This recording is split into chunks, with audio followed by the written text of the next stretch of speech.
Before the numbers became obscene, before the suits became symbols, before luxury turned into an empire measured in continents, Bernard Arnault was not admired. He was tolerated, and sometimes quietly resented.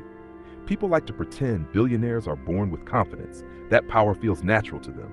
That is rarely true. Bernard grew up around business, yes, but not dominance, not certainty, not applause. He inherited exposure, not assurance. His family's construction company wasn't glamorous. It was practical, cold, transactional. And from early on, Bernard learned something that would shape his entire life. Emotion clouds judgment. Attachment weakens decisions. Sentiment makes people slow. These lessons didn't come from books. They came from watching deals fall apart because someone hesitated, from seeing family arguments destroy clarity, from understanding that survival in business doesn't reward kindness, it rewards precision. Then came the collapse. The family business began to fail. Not dramatically, not overnight. Slow erosion, cash flow tightening, confidence evaporating, reputation thinning. This wasn't a movie failure. It was worse. A quiet unraveling where everyone pretends things are fine until they aren't. Bernard didn't panic. He observed. While others worried about saving what was left, Bernard was already thinking about leverage, about exits, about positioning, about what comes after collapse. That mindset made him dangerous, even to his own people. Because when you don't romanticize the past, you're willing to cut it loose. Bernard left France, not because he was chasing opportunity, because he was escaping stagnation. The United States wasn't kind to him. No safety net, no legacy protection, no family reputation to lean on. He failed there too. Projects stalled, trust was thin, money disappeared fast. This is the part people skip. Before Bernard Arnault became ruthless, he was broke. Before he became feared, he was dismissed. Before he mastered control, he experienced helplessness. And helplessness leaves marks. When he returned to France, he wasn't softened. He was sharpened.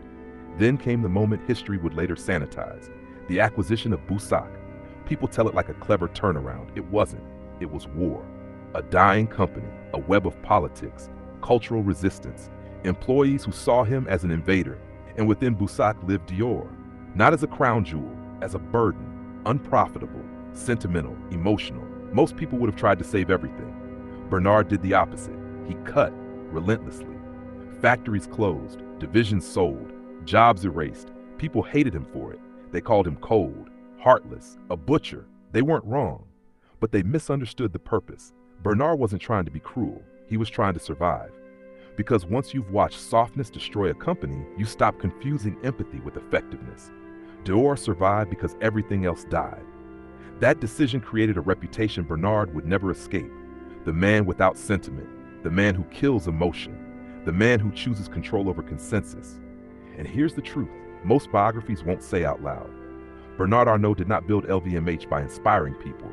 He built it by outlasting them, by waiting longer, thinking colder, moving when others hesitated. Luxury to him was never about beauty. It was about discipline, about owning desire instead of feeling it.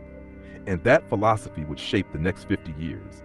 Because from that moment on, Bernard understood something that would guide every acquisition, every boardroom battle, every silent takeover. Luxury isn't emotional, people are. And if you can control the structure, the emotion follows. After Dior survived, Bernard Arnault learned the most dangerous lesson of his life. You don't need to be loved to win. You just need to be unavoidable. France never forgave him. Executives whispered his name like a warning. Unions saw him as a villain. The press painted him as the symbol of corporate coldness. But Bernard didn't fight the image. He weaponized it. Because fear moves faster than respect. While others chased innovation, Bernard chased ownership. He wasn't interested in creating brands. He wanted to control desire itself. That's when LVMH appeared, not as a dream, but as a battlefield. Louis Vuitton, Moet, Hennessy, icons stitched together by money, ego, and fragile alliances. Most saw LVMH as a fragile marriage. Bernard saw it as a structure waiting to be dominated, and he didn't walk in loudly. He entered quietly, buying shares, building influence, saying very little. People underestimated him because he didn't perform charisma. That was the mistake. Because Bernard Arnault doesn't argue. He accumulates. By the time anyone realized what was happening, he had control. Boardroom coups followed, not explosive, not dramatic, silent removals. Votes won before meetings began. People called it betrayal. Bernard called it governance. This is where the myth cracks. LVMH wasn't built on vision alone. It was built on patience, legal mastery, and emotional detachment. While others fell in love with their brands, Bernard treated them like assets with souls that could be optimized. Designers came and went. Some were geniuses, some were disasters. Bernard didn't care. He cared about systems that survived personalities. When designers burned out, he replaced them. When markets shifted, he adapted. When competitors hesitated, he moved, coldly, methodically. Luxury brands don't fail because of lack of creativity. They fail because leaders get attached. Bernard never did. And here's the paradox. The man accused of killing emotion built the most emotional products in the world. Bags people dream of, champagne people celebrate with, perfumes people associate with love, memory, identity. He didn't feel the emotion, he engineered it. That's the difference. Over time, the criticism faded, not because people changed their minds, but because success silenced them. When you control enough market share, morality becomes background noise. Bernard Arnault became unavoidable. The richest man in the world? Sometimes. The most powerful man in luxury? Always. But power didn't soften him. If anything, it made him quieter, more distant, more precise. He rarely gives speeches, rarely reveals thoughts, because emotion leaks information, and information is leverage. This is the cost no one talks about. Bernard Arnault's success required emotional restraint so extreme that it became isolation. You can't lead like this and be loved. You can't win like this and be warm. You trade connection for control. And Bernard made that trade early. That's why his story isn't motivational. It's instructional. Not everyone should follow this path, but everyone should understand it. Because sometimes, to build something that lasts generations, you must be willing to be misunderstood for decades. At the top of the world, Bernard Arnault learned one truth that most people never accept. Winning doesn't end loneliness. It confirms it. When you control everything, no one speaks freely around you. When your decisions move billions, honesty becomes rare. People smile, people agree, people calculate. Bernard understood this early, so he stopped expecting loyalty, stopped chasing admiration, stopped mistaking applause for truth. Instead, he built something colder, but stronger. Distance. Distance lets you see clearly. Distance prevents emotional blackmail. Distance keeps systems intact when people fail. This is why LVMH didn't collapse with trends, didn't fall with designers, didn't die with economic cycles. It wasn't driven by passion, it was protected by structure. While others romanticized founders, Bernard institutionalized power, succession plans, control mechanisms, family integration, not for love, but for continuity. Even his children weren't treated like heirs. They were trained like executives. If they couldn't perform, they wouldn't inherit power.